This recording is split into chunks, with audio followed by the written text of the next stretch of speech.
Welcome back, all my 40K fanatics out there. I'm DJ here with Tim's Nation to bring you my list that will be taking on Lane and his... I actually have no idea what he's bringing tonight.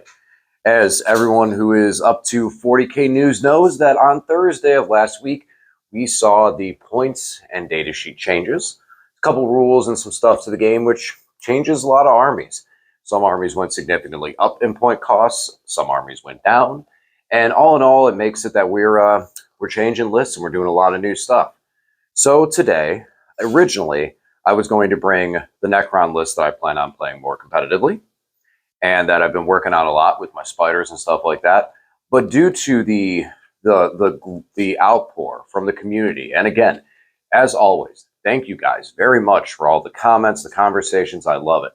But not only was it in our groups and our videos and our chat rooms where people were talking about Szeras and Szeras builds. Locally, I had a couple people who said, oh, I can't wait to see what you're doing with Szeras. I can't wait to see those videos. So I put my spider builds on the shelf for a little bit. And by shelf, I mean sitting off to the side, ready to go. And tonight, I will be playing Lane with a Szeras build. Very, very unique styling. I got a game recently pseudo with this list, helping out another buddy locally, and got to see a couple of things. So I made some adjustments from there and from the previous video I released talking about Szeras. So we're going to get over and take a look. But before that, guys, if you haven't subscribed to the channel already, please do.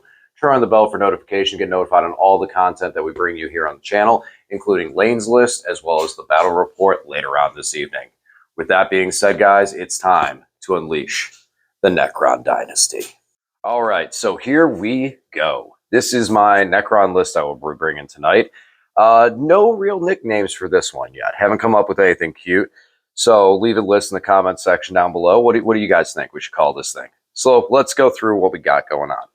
So first of all, the core of the list. We do have two 20-man bricks of Necron warriors. These guys will be led by Technomancers that we'll talk more about in a minute. The first of the 20-man units is going to be with Gauze Flayers. Gauze Flayers give a little bit of extra range, so it's something when we're walking up the field, these guys are able to at least do a little bit of something and be a threat so our opponent doesn't feel like they can just wander out in the middle. Gauze Flayers also having lethal hits means that we can shoot at bigger targets and still have the possibility to wound them all in all, and on 6s to hit. The other one will have Gauze Reaper. I like this gun a lot. Even though it's short range, the extra damage, extra shots, really cool, really awesome. And their techno is going to have a veil, so we can get these guys closer, quicker, and be able to move up the field. Two 20-man squads of warriors is only warriors that I'm bringing today. Now let's move on to everything else. Now, in the battle line units, we still do have a 5-man squad of immortals. So it was kind of back and forth on the fence with these guys. They're objective control 2, and they're only 70 points. I could have gone with more of some other units and switched some points around and stuff like that. But what I like about these guys is, one, they are objective control 2.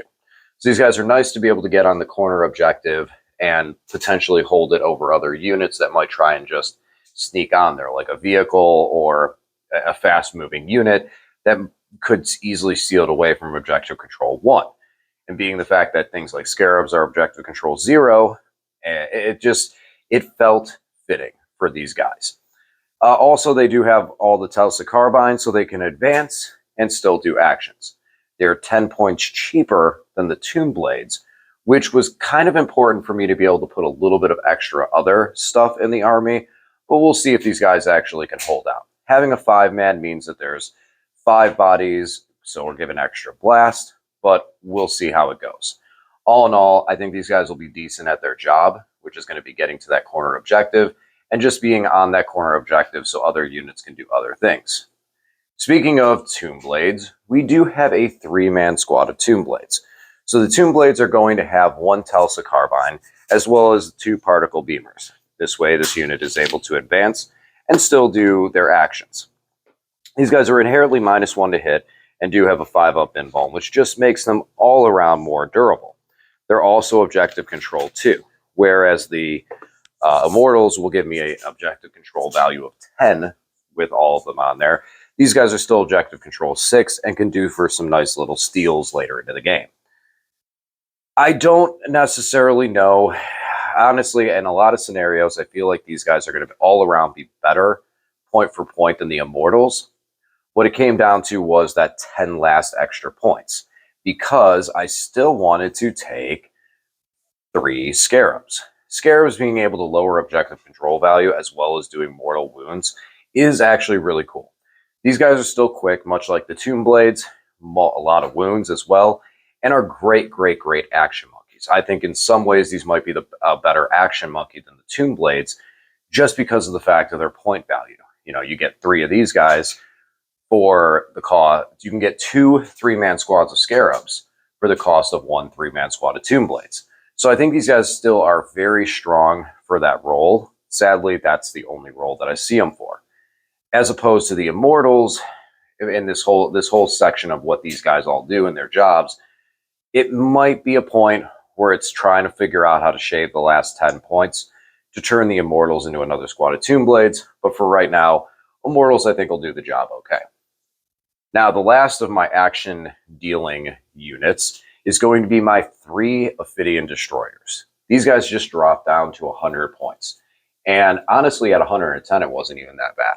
But ultimately, the biggest thing for these guys is they can leave the table and come back down 9 inches away. This is going to be very critical for a lot of different secondaries behind enemy lines, completing actions, etc., that these guys will be able to get where none of the other units are able to get to. Initially, I did consider taking 2 of them, but I feel like 2 of them are just going to kind of get in each other's way for where the locations are going to be able to land. So 1 3-man is going to be good for now. Again, these guys are 100 points, and they just come as is. They're good in combat, so they can do some good damage, and with 3 wounds apiece, they're not going to completely roll over when they get looked at.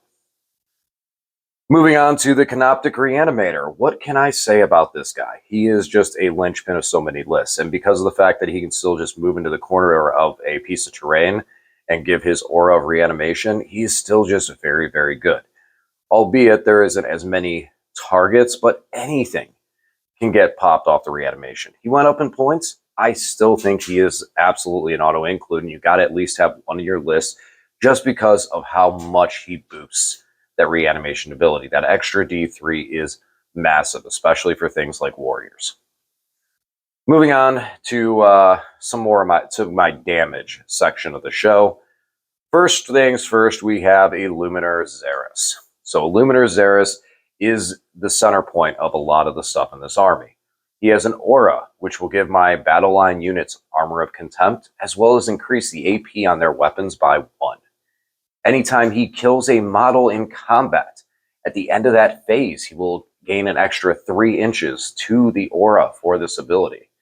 And on top of all that, he is a lone operative, and he is probably one of the toughest dudes in the game to kill. This guy is a toughness 8, 9 wounds, 2 up, 4 up. 4 up, feel no pain. And on top of all that, because he is an infantry character, for 1 command point, you can stand him back up when he dies. Oh, Luminar Szeras, we love you, man. He is something else. And I know that a lot of players I've played against have looked at him now and just went, man, where did this dude come from? So I'm glad to see the Szeras is as powerful as he is. Hopefully this is going to be the list for him, and this is going to be time for Szeras to run amok before we get, a new big character model like an Emotech remake or something like that. Moving over, let's go to the Catacomb Command Barge next. So we are bringing a CCB, and this is going to have us in triple weave. Transcendent Catan went up in points, and he went up quite a bit, but we can still take some triple weave on him. The Catacomb Command Barge is only 150 points. He comes with the Resurrection Orb. This allows me to not have to take Resurrection Orbs in the warrior squads, and I can just use his ability on whichever one of the squads needs it more, if that becomes applicable.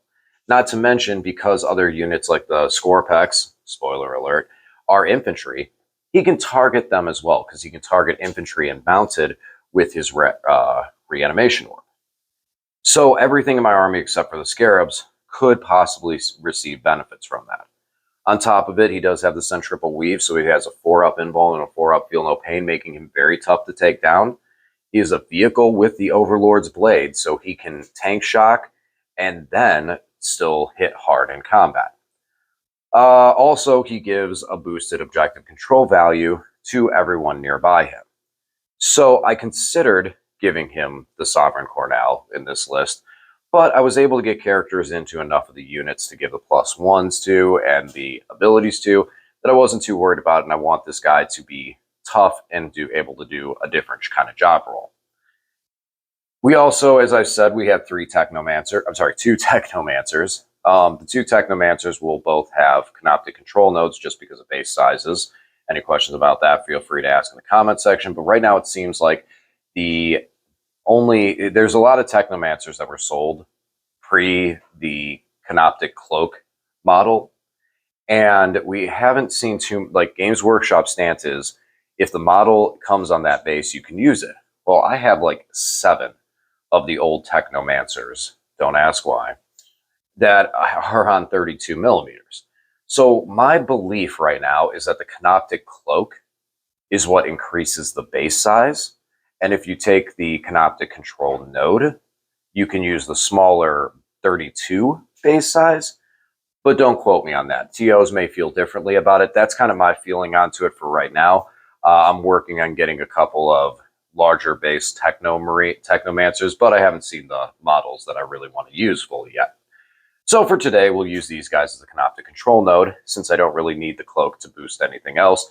I'm not really worried about them flying around and healing other things, as a lot of my stuff is going to be too far away to get that, except for some of the backfield stuff, which the Technomancers will probably be close enough to heal those things.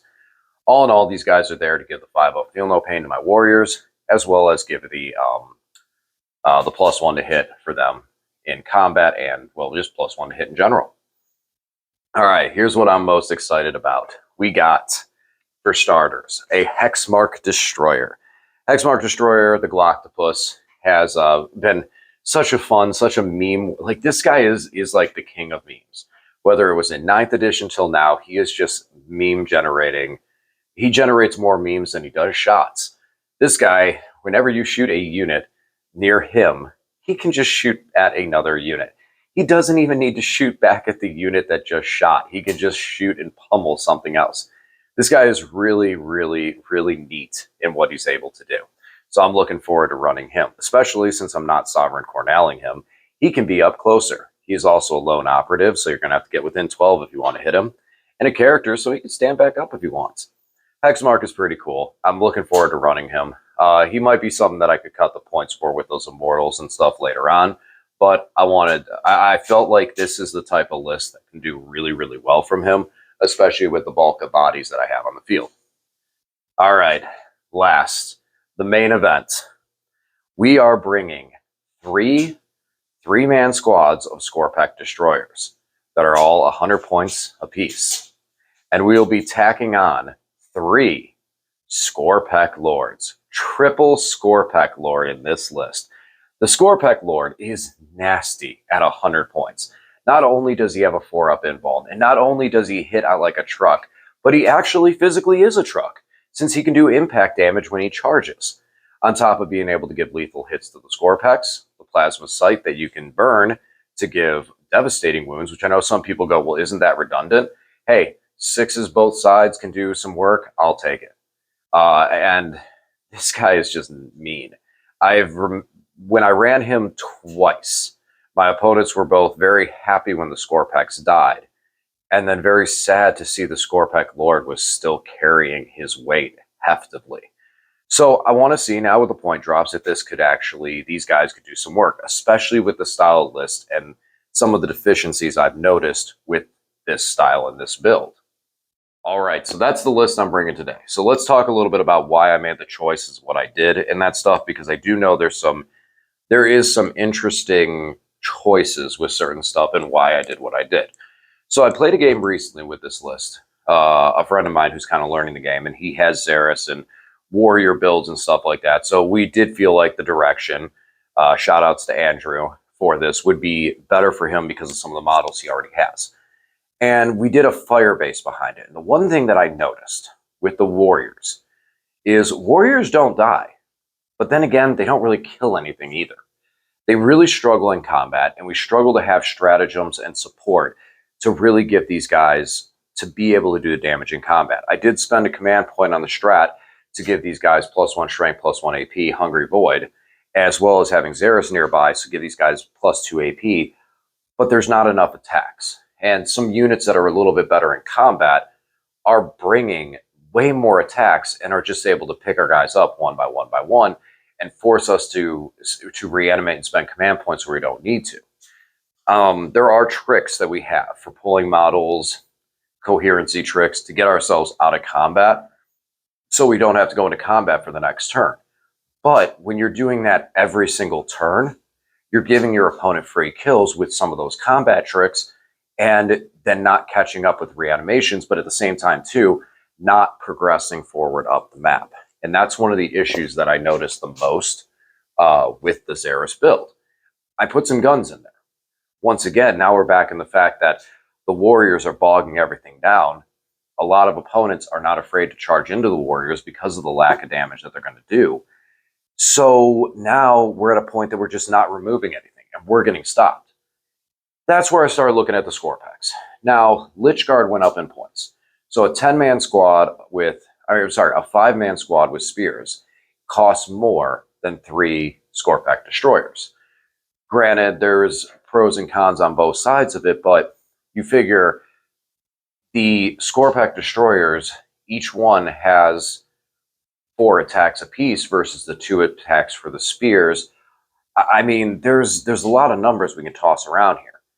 And then the score pack lord himself. Since the score pack lord as well has a great profile for hitting, now we're looking at 200 points for that squad versus the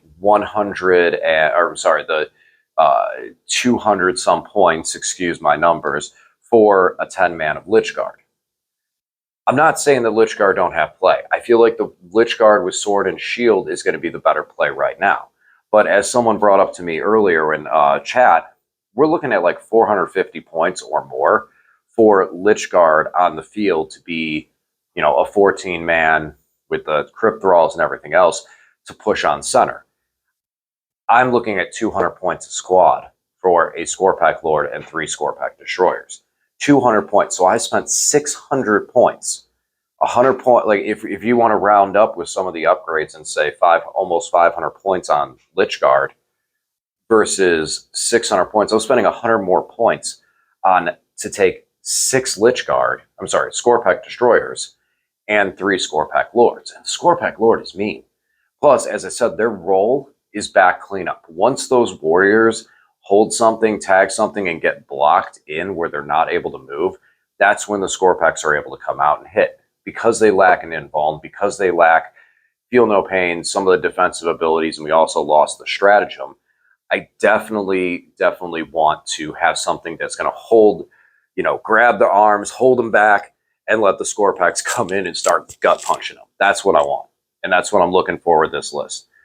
The Hexmark Destroyer, hopefully, will make people think a little bit. And this is like legitimately, I built this list with the fact of, okay, if I'm going to a tournament tomorrow and everything I've learned about Necrons, what can I do? The only things that I would say in this sense that I would possibly change is look at like the things like the Immortals and see where those plan out. But everything else in it, I'm taking absolutely dead serious. And I think that this is actually legitimately going to be a very hard hitting list in the sense of the second wave. Like you have to remove my warriors, and if you don't, then I'm just going to hold you down and start punching you with score packs and start clearing off these things to continually move up the field. Now, while I don't have a lot of anti-vehicle in this list, like really there, other than like the Catacomb Command Barge on a hit, there really is not a lot of anti-vehicle. I do have some size with things like the Score Pack Destroyer and stuff like that. But if the infantry is not able to push up the field or move through runes and stuff like that, I can just push it up and bog down those vehicles. And that's kind of the plan with that. Things like Imperial Knights and stuff like that. Imperial Knights, it's going to take them forever to kick their way through some warriors because the warriors just block their paths. And yeah, being able to just take all the Score Pack Destroyers and put them on one knight, I'm pretty sure that'll spell doom for that one Imperial Knight. So, and again, one of the things I noticed with Grey Knights, and moving on with this, Armor of Contempt, which is what Szeras has kind of given us, means that means that if we're in cover, we're going to be neutralizing a lot of that AP, so we'll get our 4-up save out of a lot of it. So I think that there is a lot of play here. Yes, the anti-vehicle is a little lacking, but I feel like there's some good vehicles and good tanks in the game, but I'm not overly concerned on that. I don't see anyone that's going to just be able to completely run roughshod. With how durable the warriors are, I can at least start to pin some of those units back. I just need the answer to be able to get us out of combat, which today I feel like it's going to be a good test for the Score Pack Destroyers, and hopefully, maybe see those bad boys back on the table again. All right, guys, let me know what you think in the comments section, what you think with this list and everything. This is what I'll be bringing tonight, and wish us luck, guys, as we bring the dynasties to bear against whatever lane may bring. Maybe Votann. They got a huge army now. You can run 3 hecatons and not even worry about it. Could be continuation of Deathwatch. Might seem some Custodes. I have absolutely no idea. Lane has been list crafting all weekend, so we'll see what we have. Guys, thanks for watching, and I'll talk to you again soon.